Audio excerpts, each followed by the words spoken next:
इस वीडियो में हम पेटल्स क्लास 5 के लेसन 15 हेलन केलर इस लेसन को अच्छे से समझेंगे। फिर हम आगे इस वीडियो में इस लेसन के जो क्वेश्चन आंसर हैं, जो एक्सरसाइज है, उनका सॉल्यूशन देखेंगे।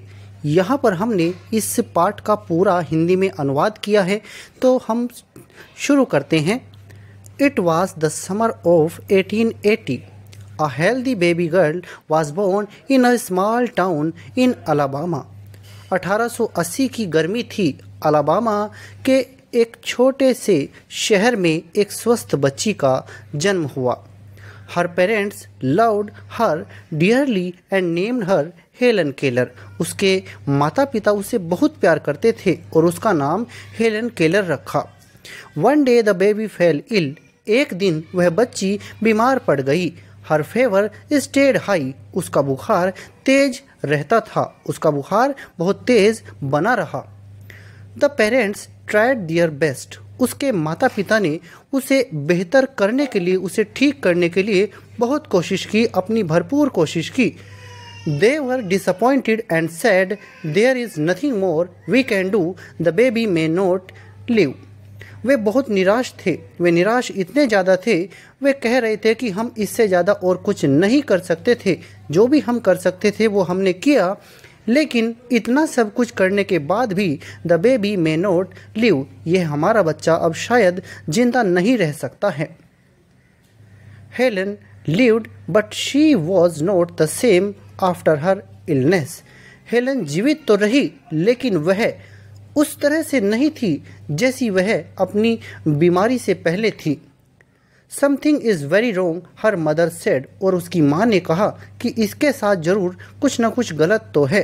हेलन जीवित रही, लेकिन वह अपनी बीमारी के बाद वैसी नहीं थी जैसी वह जन्म से जब पैदा हुई थी। जब अच्छी थी, लेकिन बीमारी के बाद वह बदल गई। उसकी माँ ने कहा कि कुछ तो बहुत गलत है। At last they found out what was wrong. The child was unable to see and hear. और अंत में उन्हें पता चला कि क्या गलत था, और वह बच्ची देखने और सुनने में असमर्थ थी। वह बच्ची देख नहीं सकती थी और सुन नहीं सकती थी। The baby grew up. वह बच्ची बड़ी होती गई। Her parents felt sorry for her. Though Helen could not see and hear, she was a bright little girl. बच्ची बड़ी होती गई। उसके माता पिता को उसके लिए खेद हुआ। हालांकि हेलेन देख और सुन नहीं सकती थी, लेकिन वह एक खूबसूरत छोटी लड़की थी। आगे देखते हैं। People thought Helen could not learn anything, but her mother did not agree. She always thought how they could teach her. लोगों को लगा कि हेलन कुछ सीख नहीं सकती, लेकिन उसकी माँ नहीं मानी। वह हमेशा सोचती थी कि वे उसे कैसे पढ़ा सकते हैं। वह हमेशा यह सोचती रहती थी कि वे उसे कैसे पढ़ा सकते हैं। Helen began to grow wild. She would not let anyone do anything for her. Helen तेजी से बड़ी होने लगी। वह अपने लिए किसी को कुछ भी नहीं करने देती थी। Her clothes were always dirty. उसके कपड़े हमेशा गंदे रहते थे। She was often angry. Sometimes she even lay on the floor and kicked her feet. वह अक्सर गुस्से में रहती थी और कभी कभी वह फर्श पर लेट जाती थी और अपने पैरों पर लात मारती थी और अपने पैरों को फर्श पर पटकती थी। Her parents soon found a teacher for her. उसके माता पिता ने जल्दी ही उसके लिए एक टीचर की खोज कर ली। वो एक टीचर उन्हें मिल गई। उनका नाम क्या था? मिस सुलीवान. उनका नाम था miss सुलीवान. A young teacher promised to help Helen Keller to see the world. और उस टीचर ने, उस शिक्षक ने, जिसका नाम क्या था? मिस सुलीवान, एक युवा शिक्षिका थी। उन्होंने हेलन केलर को दुनिया देखने में मदद करने का वादा किया। Miss Sullivan gave Helen a doll. Miss Sullivan ने हेलन को एक गुड़िया दी। She spelt the word DOLL with her fingers on Helen's hand. और जो वो शिक्षिका थी, उन्होंने क्या किया? उसने हेलन के हाथ पर अपनी उंगलियों से डोल शब्द लिखा। उसने विशेष हस्त चिन्हों से कुछ एक अक्षर बनाया क्या किया था उन्होंने? She made the letter with special hand signs, उसने विशेष हस्त चिन्हों से अक्षर बनाया। आगे देखते हैं, Helen copied her teacher and spelt doll but did not understand what she was doing. Helen ने अपने शिक्षक को अपनी शिक्षिका की नकल की और गुड़िया की वर्तनी लिखी, लेकिन समझ में नहीं आया कि वह क्या कर रही थी। The teacher helped Helen to spell a lot of words, शिक्षिका ने हेलन को बहुत सारे शब्दों का उच्चारण करने में मदद की। One day the teacher made Helen put her hand into running water, she spelt WATER। एक दिन शिक्षिका ने हेलन को बहते पानी में हाथ डालने को कहा। उनका हेलन केलर का हाथ बहते पानी में उन्होंने डालने को कहा और क्या हुआ? और शी स्पेल्ट वाटर, और जो टीचर थी उन्होंने वाटर शब्द को स्पेल किया, मतलब उसका उच्चारण किया, उन्होंने लिखा भी वाटर। फिर आगे क्या हुआ? Helen understood that water meant something wet running over her hand. Helen समझ गई थी कि पानी का मतलब कुछ गीला है, वाटर का मतलब कुछ गीला है जो उसके हाथ के ऊपर से चल रहा है। She understood that words were the most important things in the world. वह समझती थी कि जो शब्द होते हैं वो दुनिया की सबसे महत्वपूर्ण चीज़ें हैं। Words would tell everything she wanted to know, और ये शब्द वह सब कुछ उसे बताएंगे जो वह जानना चाहती थी। Helen Keller became the first deaf blind person to earn a bachelor of arts degree. Helen Keller कला स्नातक की डिग्री हासिल करने वाली पहली बधिर अंधी व्यक्ति बनी।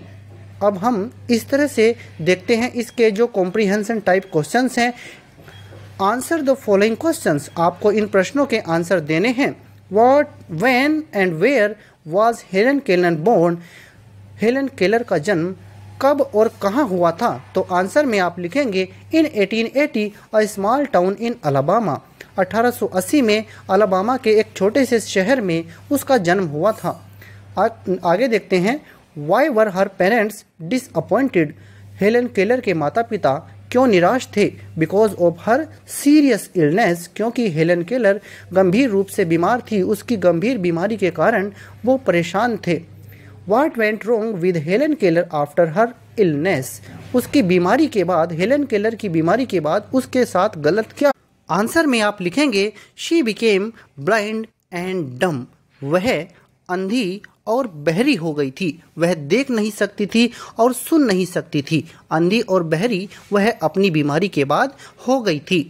देखते हैं नेक्स्ट क्वेश्चन को। What did Helen do when she began to grow old? जब हेलन बड़ी होने लगी तो वह क्या करती थी? तो आंसर में आप लिखेंगे Helen would not let anyone do anything for herself. Helen किसी को भी कुछ भी अपने लिए करने नहीं देती थी। नेक्स्ट क्वेश्चन है, how did the teacher spell the word डोल टू हेल्प हेलन? जो टीचर थी उन्होंने जो शब्द था डोल उसको कैसे स्पेल किया, कैसे उसका उच्चारण किया हेलन की सहायता करने के लिए? तो आंसर में आप लिखेंगे the teacher gave Helen a doll. Teacher ने हेलन को एक गुड़िया दी। And she wrote the word DOLL on Helen's hand with her fingers. और उन्होंने क्या किया? हेलन के हाथ पर यह शब्द लिखा DOLL अपनी उंगलियों की सहायता से, और इस तरह से वह इस शब्द को समझ पाई। नेक्स्ट क्वेश्चन है, what can be done to improve the lives of disabled people? जो डिसेबल्ड पीपल होते हैं, अशक्त लोग होते हैं, दिव्यांग लोग होते हैं, उनकी सहायता करने के लिए, उनके जीवन को अच्छा बनाने के लिए क्या किया जा सकता है? तो आंसर में आप लिख सकते हैं we can support people with disabilities to make their lives better. हम उन लोगों को मदद कर सकते हैं, उनकी सहायता कर सकते हैं, उन्हें सपोर्ट कर सकते हैं। किन लोगों को? जो डिसेबिलिटीज़ मतलब कि जो अशक्त लोग होते हैं, विकलांग दिव्यांग लोग होते हैं, उनके जीवन को सुधारने के लिए हम उनकी सहायता कर सकते हैं। उन्हें तरह तरह के जो ज़रूरत के सामान होते हैं वो दे सकते हैं, उनके साथ अच्छा व्यवहार कर सकते हैं, और भी बहुत कुछ उनके जीवन को सुधारने के लिए किया जा सकता है। ये सब हम कर सकते हैं। आगे देखते हैं वर्ड पावर को। पहला क्वेश्चन है इसमें, choose the word from the box which can be substituted for the given sentences. अब यहाँ पर आपको वन वर्ड सब्सटीट्यूशन दिए गए हैं वाक्यांश के लिए एक शब्द। वन हु कैन नॉट सी, जो देख नहीं सकता है उसे ब्लाइंड कहते हैं, अंधा कहते हैं। One who can not here, जो सुन नहीं सकता उसे हम डीफ कहते हैं। मतलब डीफ मतलब जो सुन नहीं सकता उसे हम डीफ कहते हैं, मतलब वो बहरा है। ऐसे ही one who can not speak, जो बोल नहीं सकता उसे डम्ब कहते हैं। उसे क्या कहते हैं? डम्ब, यानी कि उसे हम गूंगा या गूंगी कहते हैं। आगे देखते हैं, one who can not walk, जो चल नहीं सकता है उसे लेम कहते हैं, लंगड़ा या लंगड़ी। One who can not read और राइट, जो ना तो लिख सकता है ना पढ़ सकता है उसे इलिटरेट मतलब निरक्षर यानी असाक्षर कहते हैं।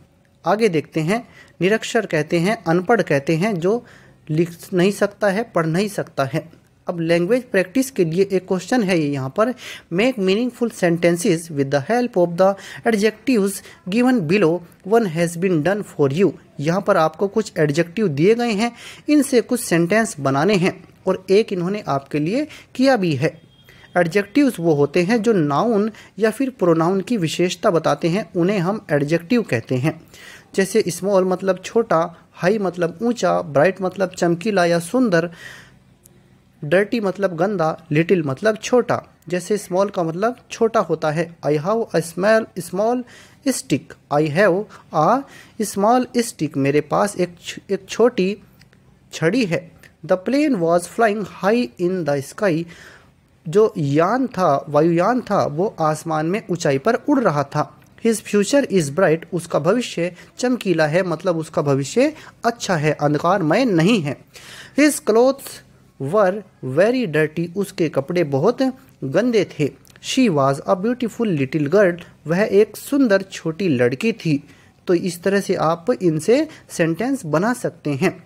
तो ये हमारा पेटल्स क्लास 5 के लेसन 15 हेलन केलर इस लेसन का कंप्लीट सॉल्यूशन है। इसका हमने हिंदी में अनुवाद देखा है। अगर आपको यह वीडियो अच्छा लगा है तो कृपया करके इसे लाइक और शेयर करें और हमारे चैनल को सब्सक्राइब जरूर करें।